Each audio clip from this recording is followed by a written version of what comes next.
गणपति वंदन कर भगवान श्री विष्णु और माता लक्ष्मी का ध्यान करते हुए कथा को प्रेम पूर्वक श्रवणपान करते हैं। अर्जुन ने भगवान श्री कृष्ण से कहा, हे पुंडरीकाक्ष, मैंने श्रावण शुक्ल पक्ष की एकादशी अर्थात पुत्रदा एकादशी का सविस्तार वर्णन सुना। अब आप कृपा करके मुझे भाद्रपद माह की कृष्ण पक्ष की एकादशी के विषय में भी बतलाइए। इस एकादशी का क्या नाम है तथा इसके व्रत का क्या विधान है? इसका व्रत करने से किस फल की प्राप्ति होती है? श्री कृष्ण ने कहा, हे कुंती पुत्र, भाद्रपद की एकादशी यानी भाद्रपद के कृष्ण पक्ष की एकादशी को अजा एकादशी कहते हैं। इसका व्रत करने से सभी पाप नष्ट हो जाते हैं। इस लोक और परलोक में भी मदद करने वाली इस एकादशी व्रत के समान संसार में दूसरा कोई नहीं है। अब आप ध्यानपूर्वक इस एकादशी का महात्म्य श्रवण करो। पौराणिक काल में भगवान श्री राम के वंश में अयोध्या नगरी में एक चक्रवर्ती राजा हरिश्चंद्र नाम के एक राजा हुए थे। राजा अपनी सत्यनिष्ठा और ईमानदारी के लिए प्रसिद्ध थे। एक बार देवताओं ने इनकी परीक्षा लेने की योजना बनाई। राजा ने स्वप्न में देखा कि ऋषि विश्वामित्र को उन्होंने अपना सारा राजपाट दान कर दिया है। प्रातःकाल विश्वामित्र वास्तव में उनके द्वार पर आकर कहने लगे, तुमने स्वप्न में मुझे अपना राज्य दान कर दिया है। राजा ने सत्यनिष्ठा व्रत का पालन करते हुए संपूर्ण राज्य विश्वामित्र को सौंप दिया। दान के लिए दक्षिणा चुकाने हेतु राजा हरिश्चंद्र को पूर्व जन्म के कर्म फल के कारण पत्नी, बेटा एवं खुद को बेचना पड़ा। हरिश्चंद्र को एक डोम ने खरीद लिया जो शमशान भूमि में लोगों के दाह संस्कार का काम करवाता था। राजा हरिश्चंद्र स्वयं एक चांडाल का दास बन गया। उसने उस चांडाल के यहाँ कफन लेने का काम किया, किंतु उसने इस आपत्ति के काम में भी सत्य का साथ नहीं छोड़ा। जब इसी प्रकार उसे कई वर्ष बीत गए तो उसे अपने इस नीच कर्म पर बड़ा दुख हुआ और वह इससे मुक्त होने का उपाय खोजने लगा। वह सदैव इसी चिंता में रहने लगा कि मैं क्या करूं, किस प्रकार इस नीच कर्म से मुक्ति पाऊं। एक बार की बात है, वह इसी चिंता में बैठा हुआ था कि ऋषि गौतम उसके पास पहुंचे। हरिश्चंद्र ने उन्हें प्रणाम किया और अपनी दुख भरी कथा सुनाने लगा। राजा हरिश्चंद्र की दुख भरी कथा सुनकर महर्षि गौतम भी अत्यंत दुखी हुए और उन्होंने राजा से कहा, हे राजन, भादो मास के कृष्ण पक्ष की एकादशी का नाम अजा एकादशी है। तुम उस एकादशी का विधान पूर्वक व्रत करो और रात्रि को जागरण करो। इससे तुम्हारे सभी पाप नष्ट हो जाएंगे। महर्षि गौतम इतना कहकर वहां से आलोप हो गए। अजा नाम की एकादशी आने पर राजा हरिश्चंद्र ने महर्षि के कहे अनुसार विधान पूर्वक उपवास तथा रात्रि जागरण किया और ऐसा करने पर इसके प्रभाव से राजा के सारे पाप नष्ट हो गए। उस समय स्वर्ग में नगाड़े बजने लगे तथा पुष्पों की वृष्टि होने लगी। राजा हरिश्चंद्र ने अपने समक्ष विष्णु, महेश, ब्रह्मा तथा देवेंद्र आदि देवताओं को खड़ा पाया। उन्होंने अपने मृतक पुत्र को जीवित तथा अपनी पत्नी को राजर्षि वस्त्र तथा आभूषणों से परिपूर्ण देखा। इस प्रकार अजा एकादशी व्रत के प्रभाव से राजा को पुनः अपने राज्य की प्राप्ति हुई। वास्तव में एक ऋषि ने राजा की परीक्षा लेने के लिए यह सब कौतुक किया था, परंतु अजा एकादशी के व्रत के प्रभाव से ऋषि द्वारा रची गई सारी माया समाप्त हो गई और राजा हरिश्चंद्र पृथ्वी के संपूर्ण सुखों को भोग कर अंत में अपने परिवार सहित स्वर्गलोक को प्राप्त हुए। श्री कृष्ण कहते हैं, हे कुंती पुत्र, यह सब अजा एकादशी के व्रत का प्रभाव था जो मनुष्य इस उपवास को विधान पूर्वक करता है तथा रात्रि जागरण करते हैं, उनके सभी पाप नष्ट हो जाते हैं और पृथ्वी के समस्त सुखों को भोग कर वैकुंठ लोक को प्राप्त करते हैं। इस एकादशी व्रत की कथा के श्रवण मात्र से ही अश्वमेध यज्ञ के फल की प्राप्ति हो जाती है। तो प्यारे भक्तों, प्रेम से बोलिए जय श्री हरि। अब सुनते हैं अगली कथा। क्षीर सागर में एक त्रिकुट नामक एक प्रसिद्ध एवं श्रेष्ठ पर्वत था। उसकी ऊंचाई आसमान छूती थी। उसकी लंबाई चौड़ाई चारों ओर काफी विस्तृत थी। उसके 3 शिखर थे, पहला सोने का, दूसरा चांदी का, तीसरा लोहे का। इनकी चमक से समुद्र, आकाश और दिशाएं जगमगाती रहती थी। इनके अलावा उसकी और कई छोटी चोटियां थी जो रत्नों और कीमती धातुओं से बनी हुई थी। सब ओर से समुद्र की लहरें आकर इस पर्वत के निचले भाग से टकराती, जिससे प्रतीत होता कि समुद्र इनके पांव पखार रहा है। पर्वत की तलहटी में तरह तरह के जंगली जानवर बसेरा बनाए हुए थे। इसके ऊपर बहुत सी नदियां और सरोवर भी थे। इस पर्वतराज त्रिकुट की तराई में एक तपस्वी महात्मा रहते थे, जिनका नाम वरुण था। महात्मा वरुण ने एक अत्यंत सुंदर उद्यान में अपनी कुटी बनाई थी। इस उद्यान का नाम ऋतुमान था। इसमें सब ओर अत्यंत ही दिव्य वृक्ष शोभा पा रहे थे, जो सदा फल फूलों से लदे रहते थे। इस उद्यान में एक बड़ा सा सरोवर भी था, जिसमें सुनहरे कमल भी खिले रहते थे तथा विविध जाति के कुमुद, उत्पल, शतदल, कमल अपनी अनूठी छटा बिखराते थे। हंस, चक्रवाक और सारस आदि पक्षी झुंड के झुंड भरे हुए वहां रहते थे। मछली और कछुओं के खिलवाड़ से कमल के फूल जो हिलते थे, उससे उसका पराग झड़कर सरोवर जल को अत्यंत सुगंधित कर देता था। कदम, नरकुल, बेंत, बेन आदि वृक्षों से यह घिरा रहता था। कुंद, कुर्बक, अशोक, शिरस, वन मल्लिका, सोन जूही, नाग, हरश्रृंगार, मल्लिका, शतपत्र, माधवी और मोगरा आदि सुंदर सुंदर पुष्प वृक्षों से प्रत्येक ऋतु में यह महात्मा वरुण का सरोवर शोभायमान रहता था। क्षीर सागर से त्रिकुट पर्वत पर सब कुछ ठीक ठाक चल रहा था। एक बार एक दर्दनाक घटना घटी। इस पर्वत के घोर जंगल में एक विशाल मत वाला हाथी रहता था। वह कई शक्तिशाली हाथियों का सरदार था। उसके पीछे पीछे बड़े बड़े हाथियों के झुंड चलते थे। इस गजराज से उसके महान बल के कारण बड़े से बड़े हिंसक जानवर भी डरते थे। किंतु एक बात यह भी थी कि उसकी कृपा से लंगूर, भैंसे, भेड़िए, हिरण, रीछ, वनेले कुत्ते, खरगोश आदि छोटे जीव निर्भय होकर घूमा करते थे, क्योंकि उसके रहते कोई भी हिंसक जानवर उन पर आक्रमण करने का साहस नहीं कर सकता था। गजराज मदमस्त था। उसके सिर के पास से टपकते मद का पान करने के लिए भंवरे उसके साथ गूंजते जाते थे। एक दिन बड़े जोर की धूप थी। वह प्यास से व्याकुल हो गया। अपने झुंड के साथ वह उसी सरोवर में उतर पड़ा जो त्रिकुट की तराई में स्थित था। जल उस समय अत्यंत शीतल एवं अमृत के समान मधुर था। पहले तो उस गजराज ने अपनी सूंड से उठा उठाकर जी भरकर इस अमृत सदृश जल का पान किया। फिर उसमें स्नान करके अपनी थकान मिटाई। इसके पश्चात उसका ध्यान जल क्रीड़ा की ओर गया। वह सूंड से पानी भर भर कर अन्य हाथियों पर फेंकने लगा और दूसरे भी वही करने लगे।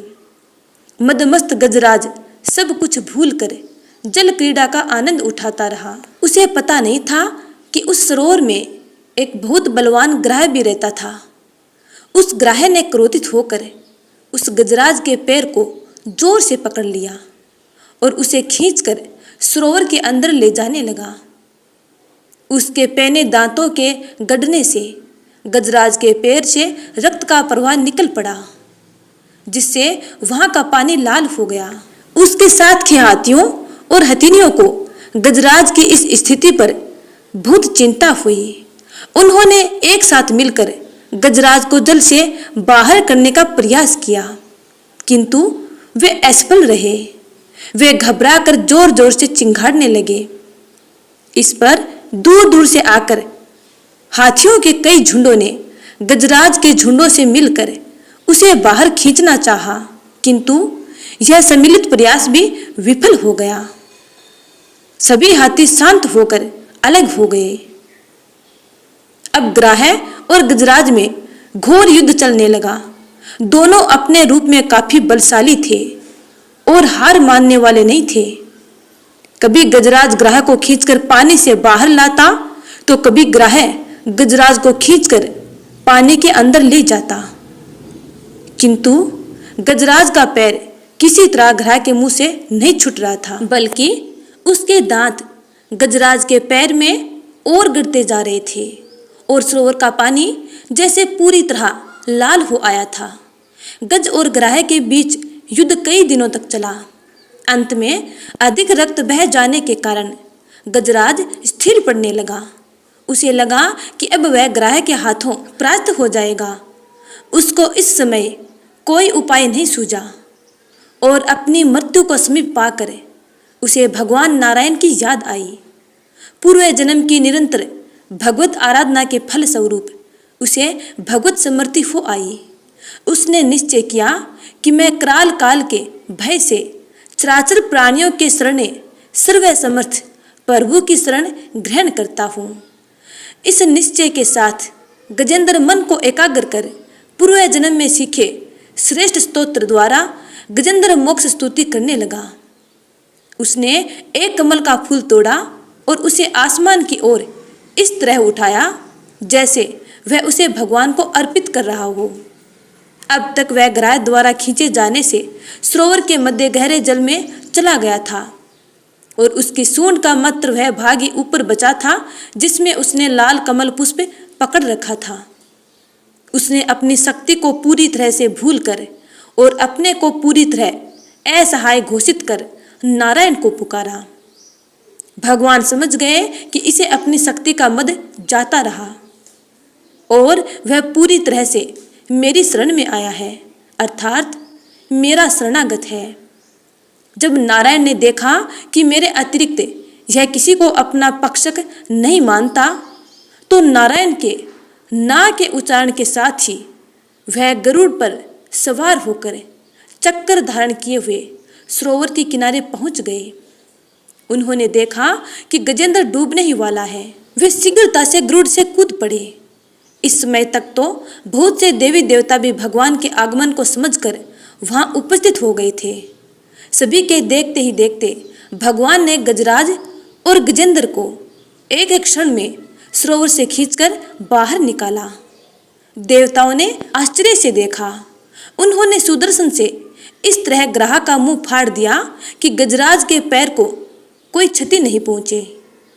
ग्राह देखते देखते तड़प कर मर गया और गजराज भगवान की कृपा दृष्टि से पहले की तरह स्वस्थ हो गया।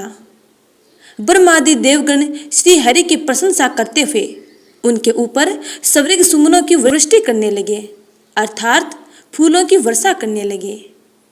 सिद्ध ऋषि महर्षि परब्रह्म भगवान विष्णु का गान करने लगे। ग्राह दिव्य शरीरधारी हो गया। उसने भगवान विष्णु के चरणों में सिर रखकर प्रणाम किया और भगवान विष्णु के गुणों की प्रशंसा करने लगा। भगवान विष्णु के मंगलमय वृद्ध हस्त के स्पर्श से पाप मुक्त होकर अभिशप्त गंधर्व ने प्रभु की परिक्रमा की और उनके त्रिलोकीय वंदित चरण कमलों में प्रणाम कर अपने लोक चला गया। भगवान विष्णु ने गजेंद्र का उद्धार कर उसे अपना पार्षद बना लिया। गंधर्व, सिद्ध और देवगण उनकी लीला का गान करने लगे। गजेंद्र की स्तुति से प्रसन्न होकर भगवान विष्णु ने सबके समक्ष कहा, प्यारे गजेंद्र, जो लोग ब्रह्म मुहूर्त में उठकर तुम्हारी की हुई स्तुति से मेरा सत्वन करेंगे, उन्हें मैं मृत्यु के समय निर्मल बुद्धि का दान करूंगा। यह कहकर भगवान विष्णु ने पार्षद रूप में गजेंद्र को साथ लिया और गरुड़ पर आरूढ़ होकर अपने दिव्य धाम को चले गए। तो प्रेम से बोलिए जय श्री हरि विष्णु। अब सुनते हैं तुलसी चालीसा। जय जय तुलसी भगवती सत्यवती सुखदानी, नमो नमो हरि प्रिय श्री वृंदा गुण खाने, श्री हरि शीस बिरजीनी, देहु अमर वर अम्ब, जन हिते वृंदावनी, अब न करफु विलंब। धन्य धन्य श्री तुलसी माता, महिमा अगम सदा श्रुति गाता, हरि के प्राणहु से तुम प्यारी, हरि ही हेतु कीन्यो तप भारी। जब प्रसन्न है दर्शन दीन्यो, तब कर जोरी विनय उस कीन्यो। हे भगवंत कंत मम होहु, दीन जानी छन्नी छाड़ाहु छोहु।